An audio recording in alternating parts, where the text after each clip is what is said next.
reflection as you look back on the past week? Who's really stood out to you over the last few days? Yeah, I think from a team perspective, scoring 9 goals is a massive improvement from last year's development camp, right? With three games and 1 goal, so there's definitely some offense.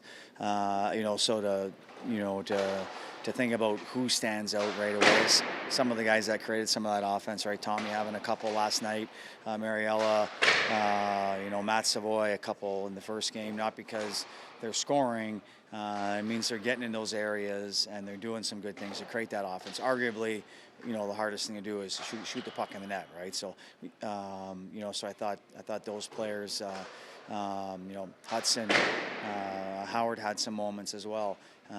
So I think going through that, to see some of their offensive talents.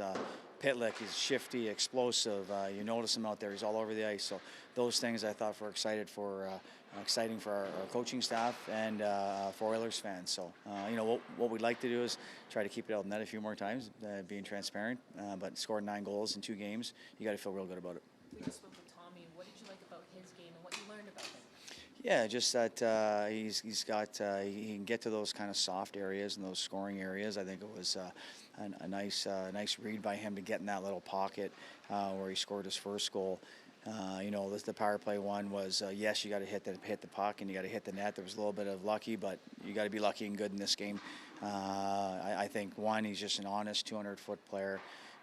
He asks questions. He's coachable. He's somewhat wanting to be in the right spot, and so we had try to calm his nerves and just say, if you're not in the right spot, where you think that is, working into that right spot, and I think that calmed his nerves a little bit. And he's just an honest young man. So create a little bit of offense. Checks hard, plays hard. He's trying to be on the right side of the puck, which is meaning above the puck and good defensive posture. And it was nice to see him get rewarded as well. Played over there in a good league. How's that going to translate to the American League? Yeah, he's a good player in that Finnish league. Yeah, he's a good player in that Finnish league. He's more of an artist, meaning that he'll slow the game down a little bit and he'll play more of a possession. We have to embrace that in his game. We saw that on his breakaway goal. That little move that opened the pads and shot along the ice is not a goal you see very often, right? So there was another play that gave us a great opportunity to score as well. Was he just made a little east-west skating on the breakout and allowed a little bit more time and space. So that craftiness is showing that he's played against men, and the style's harder and smaller and faster and quicker and meaner over here, and in North America it's just different, and that's going to take them, in my experience, 4 to 6 to 8 weeks. I've played over there in Europe. I know the style of the play, so we have to just help them along that. How can we do that? Making sure that we're creating small areas like we did today in tight spaces, just to get him to feel that. And then really the development that he's had in Finland already, and the natural ability, we have to embrace that. So you could have several European players come over.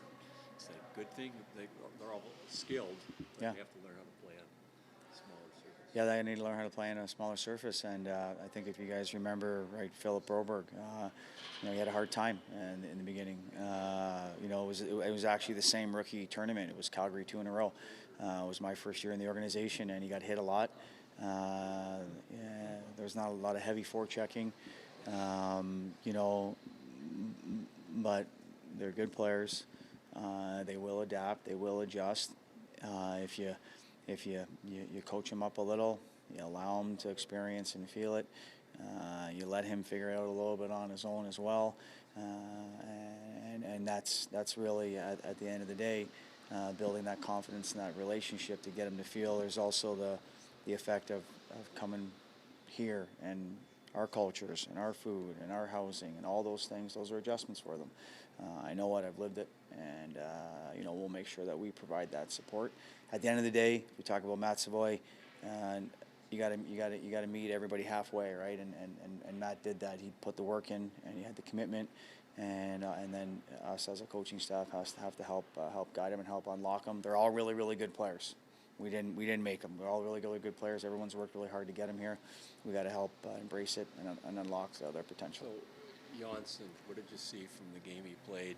Is it an adjustment for him where they shoot from all over the place? Is that going to be the number one thing? In Europe, they hold on to it big ice. Yeah. I mean, the speed of the game's faster, just because, not because the players are faster, because the space is smaller, right? The style of play is, like you're saying, they take it back so you can have a little bit more time to reset and gather yourself. I think the fourth goal, I'm pretty sure, was that it's not that he couldn't make the save, it happened so quick. The turnover happened, right? And our style, generally speaking, in North America is more you're trying to have a quick strike or a quick attack because the defense is not in their posture yet. So, talk to him. It's exactly what he said. That's exactly what he felt. And he's excited about the style of play. So, that's going to take some time, and we know this. We know what we're going to see. And we just have to work with them and embrace those moments and learn from them moving forward. With Tommy, one of the strengths that I read about him was it said that he's got a high IQ. Mm-hmm. Have you seen that in this camp? And if so, can you kind of talk about that a little bit? Yeah, I think just in layman's terms is that he's getting above the puck. He's not cheating for offense, so to speak, right? So the high hockey IQ. I think if you watch him and you listen to even in here, he's like, I want to be on the right side. What does that mean, right? What that means is that wherever the hockey puck is, he tries to get above it. So when you're above it, you're in a shooting position. Now he scored a goal. You're in a good defensive position. You can back check, track, whatever the coach's terminology they're using, right? It just shows that he's putting the team in front of his own statistics. Now, it doesn't mean that there's no perfect player, and there's always moments. He knows those moments, and he tries to work in that position. And then also give and go, right? Today's players, sometimes the give and go is a little bit of a dying breed, just because they're so skilled on their own. They want to extend plays on their own, and you want to embrace that. That's the game adapting, but just him giving it to a player, going into open space, creating an opportunity for someone in behind him. Those are, old school tactics, so to speak, that you see some of that in this game.